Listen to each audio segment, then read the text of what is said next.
Hello friends, welcome to food agri classes. Myself Laxmikant Rawat. तो आज हम आपके लिए लाए हैं प्रोटीन पार्ट 2, जिसमें हम आपको बताएंगे लिपोप्रोटीन्स के बारे में। तो वीडियो को स्टार्ट करने से पहले चैनल को सब्सक्राइब करना मत भूलिए, ताकि आगे आने वाली नोटिफिकेशन आपको मिल सकें। तो आइए स्टार्ट करते हैं। What are lipoproteins? Lipoproteins, it is a biochemical compound consist of both proteins and lipids. Lipoproteins कह सकते हैं biochemically assembly whose primary function is to transport hydrophobic lipids molecule in water as in blood plasma। मैं repeat कर दे रहा हूँ, आप लिख लीजिएगा। ये लिपोप्रोटीन की डेफिनेशन है। Lipoprotein is a biochemical assembly whose primary function is to transport hydrophobic lipids molecule in water as in blood plasma. It is bonded by water. Many toxin enzyme transport and adhesion are lipoprotein. Other example are high density protein and low density protein. Next, lipoproteins के बारे में ये lipid absorbed from the diet and synthesized by liver and adipose tissue must be transported between various cell and organ utilization and storage. Lipids are insoluble in water. The problem of transportation in aqueous plasma is solved by association or non-polar lipids like triacylglycerol, cholesterol ester with amphipathic lipids.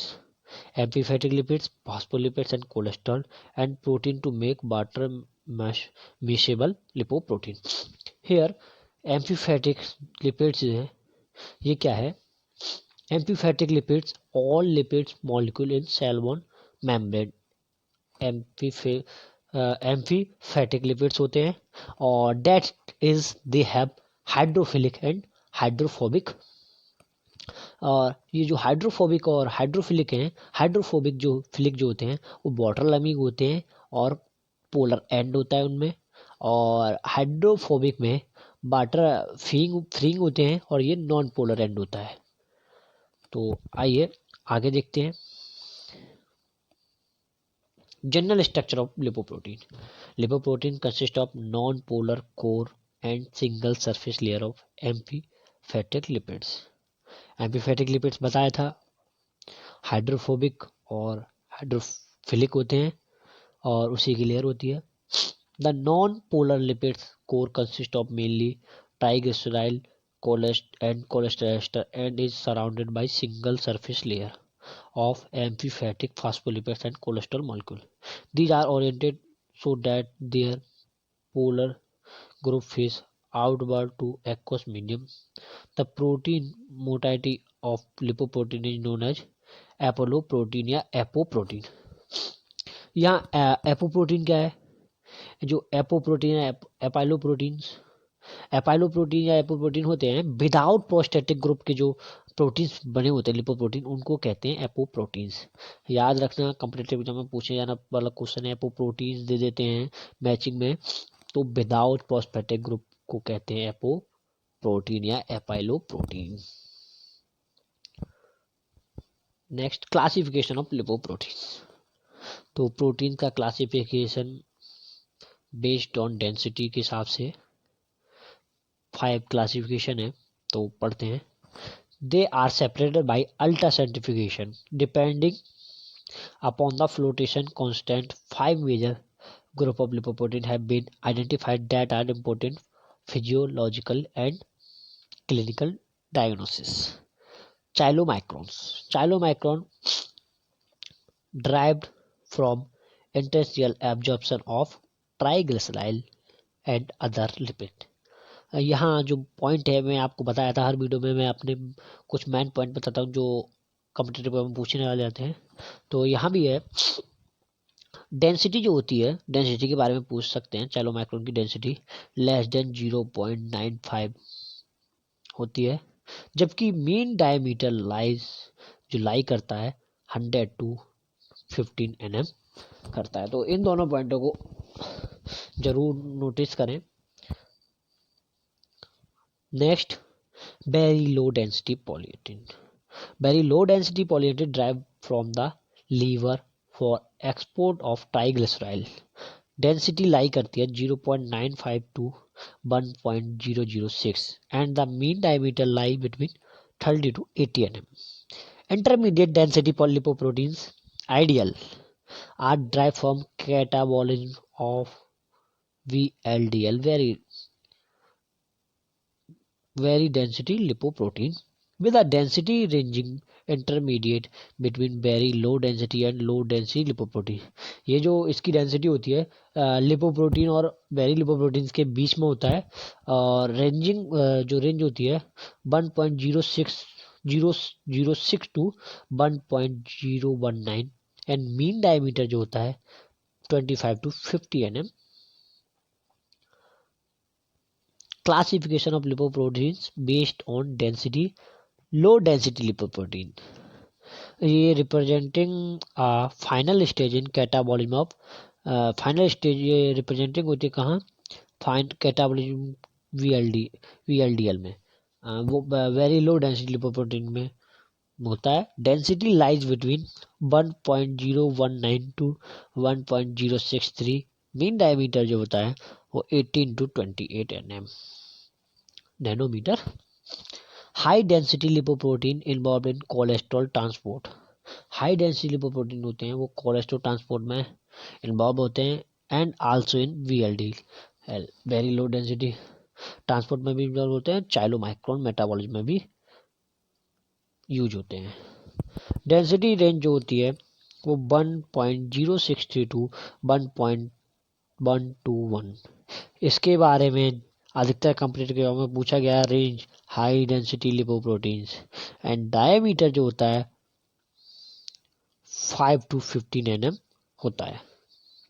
आगे, based on electrophoretic mobilities, lipoprotein may be separate according to their electrophoretic properties. जो lipoprotein separate होता है वो electrophoretic properties के base पे separate होता है into alpha, pre beta, beta and broad beta lipoprotein. The mobility of lipoprotein is mainly dependent upon protein content. Those with higher protein content will move faster. जिनमें high protein content होगा वो move faster, मतलब ज़्यादा तेज move करेंगे toward आगे की ओर, the anode की ओर, है ना. And those with minimum protein content will have minimum mobility. जो जिनमें कम प्रोटीन कंटेंट होगा वो कम मतलब बहुत स्लोली मूव करेंगे. आगे, based on electrophoretic mobility, HDL are alpha VLDL, pre beta LDL beta and IDL are broad beta lipoprotein, free fatty acid and albumin complex. Although not a lipoprotein, is an important lipid fraction in serum and is the fastest moving fraction. Chylomicron remain at a origin since they have more lipid content. Chylomicron है more lipid content है, protein content है. VLDL with less protein content than LDL move faster. VLDL with less protein content than LDL move faster than LDL. This is due to nature of apoprotein present. Classification of lipoprotein. So here I hope you visible. HDL high density lipoprotein, ये सबका मिला जुला एक chart है. Density लिखा हुआ है 1.063 to 1.121 और diameter, protein percentage, phospholipids, triglyceride, LDL का भी, आईडीएल का भी, वीएलडीएल का. तो आप यहाँ से देख लीजिएगा. मैं मेन पॉइंट आपको बताता हूँ. As the lipid content increase density, lipid content increase density, ध्यान से सुनना, as a lipid content increase density decrease and size increase. अगर लिपिड कंटेंट इंक्रीज होगा, डेंसिटी डिक्रीज हो जाएगी और साइज इंक्रीज हो जाएगा. दैट इज वाई, यही कारण है chylomicron are least dense but biggest size. Density कम होगी, साइज बड़ा होगा, लिपिड कंटेंट इंक्रीज, लिपिड का कंटेंट बढ़ेगा तो डेंसिटी डिक्रीज होगी और साइज इंक्रीज होगा। That is why chylomicrons are least dense but biggest in size while HDL are richest in protein, hence most dense and but small in size. Classification of lipoprotein based on nature of apoprotein content. One or more protein or polypeptide are present in each lipoprotein. The major apolipoprotein of HDL alpha lipoprotein are designated. The main apolipoprotein of LDL beta lipoprotein is the apolipoproteins beta B100, which is found also in VLDL. Chylomicron contain a truncated from ApoB48 that is synthesized in intestine, while B100 is synthesized in the liver. ApoE is found in VLDL, HDL, chylomicrons and chylomicron remnants. Function of apoprotein. They can form part of the structure of the lipoprotein. Example ApoB is structural component of VLDL and chylomicron. They are enzyme cofactor. Example C-second for lipoprotein, lipase, A first for lecithin cholesterol, acyl transferase, LCAT or enzyme inhibitor. Example ApoC second and ApoC third for lipoprotein lipase. ApoC first for cholesterol ester transfer protein. They act as a ligand for interaction with lipoprotein receptor in tissue. Example ApoB100 and ApoE for the LDL receptor. ApoA first for the HDL receptor. Here यहाँ मैं पिछली video part 1 में ये मेरे से miss हो गया था नॉन एसेंशियल और एसेंशियल्स के बारे में बताने को, और कुछ पॉइंट भी मिस हो गए थे, तो मैं इस वीडियो में कवर कर दे रहा हूँ।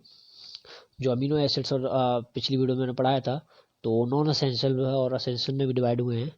तो नॉन एसेंशियल और एसेंशियल कौन से होते हैं देख लीजिएगा। Essential histidine, isoleucine, leucine, lysine, methionine, फिनाइलिन, threonine, tryptophan और वैलिन।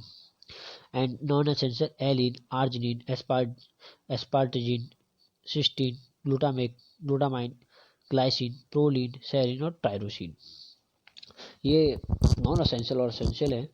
तो अब इसको ट्रिक से कैसे याद कर सकते हैं। पहले तो आपको ये सारे अमीनो एसिड्स के नाम याद होने चाहिए। नहीं आपको पता कौन सा किस में है, नो प्रॉब्लम, बट आपको एटलीस्ट याद होने चाहिए कि अमीनो एसिड्स हैं कौन से, जिससे आप कंपेयर कर सकते हो कि कौन सा अमीनो एसेंशियल है, कौन सा अमीनो नॉन एसेंशियल है। तो हमने नॉन एसेंशियल्स की ट्रिक बनाई है, जिस बेस पे आप दोनों को कंपेयर कर सकते हो। अगर आपको याद हो, ये ऑप्शन के लिए बेस्ट है। कहीं भी कंपनी में ऑप्शन पूछते हैं तो आप आराम से सही टिक लगा सकते हो। तो इसका हमने जो ट्रिक बनाया है 4AC, AC तो सुना होगा, 4AC, 4AC से मतलब है A4, चार, जो चारों AC जो अमीनो एसिड्स हैं उनको वो सारों नॉन एसेंशियल हैं। तो alanine, arginine, asparagine, aspartic acid, C से सिस्टीन। फिर आगे है 3GPS। 3GPS का मतलब है 3G। तो glutamic acid, glutamine, glycine, 3G हो गई। PS GPS सिस्टम जो है वही 3GPS है यहाँ। P से प्रोलीन, S से सेरिन और बचा अब टायरोसिन। ये आपको बस थोड़ा याद करना पड़ेगा टायरोसिन। तो ये हो गए नॉन एसेंशियल अमीनो एसिड्स। बाकी जो बचे वो आपके एसेंशियल हैं। तो आप कहीं भी कॉम्पिटिटिव एग्जाम में पूछे जाने वाला है कि जैसे पूछते हैं इनमें which of the following is not या आर एसेंशियल अमीनो एसिड, तो आप आसानी से वो आंसर सही कर सकते हैं। और कुछ पॉइंट और बताने हैं मेरे को, जैसे कोफैक्टर। अभी जो मैं स्लाइड बना था उसमें कोफैक्टर है। तो कोफैक्टर कौन होते हैं, क्या होता है? Non protein chemical compound. ये कई कंपनी एग्जाम में मैचिंग में दे देता है कोफैक्टर को एंजाइम क्या होते हैं, तो आप कृपया नोट कर लें। Non protein chemical compound cofactor that is required for an enzyme activity on a catalyst. ये जो एंजाइम कैटालिस्ट एक्टिविटी होता है उनमें सहयोग करते हैं, कंट्रीब्यूशन देते हैं कोफैक्टर। जो को मेन पूछा जाता है, कभी कभी मैंने बहुत कंपनी एग्जाम में पूछा गया है, कोफैक्टर लिख देंगे और सामने ऑफ मैचिंग में होगा तो नॉन प्रोटीन केमिकल कंपाउंड होते हैं कोफैक्टर।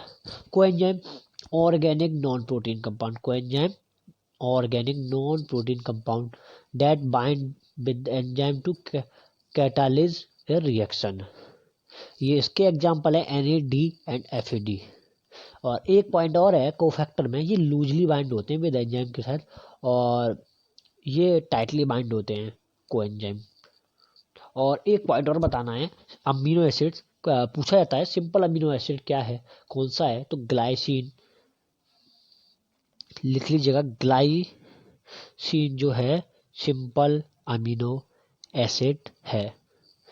थैंक यू गाइस, आज के लिए इतना ही। पार्ट 3 प्रोटीन का कल आएगा जिसमें हम प्रोटीन्स के बारे में बताएंगे। वीडियो को जरूर देखें, वो भी ट्रिकी वीडियो बनाएंगे जिससे आप प्रोटीन्स के नाम याद कर सकें। तो गाइस वीडियो को मिस ना करें। Thank you. शेयर करना, कमेंट करना मत भूलना।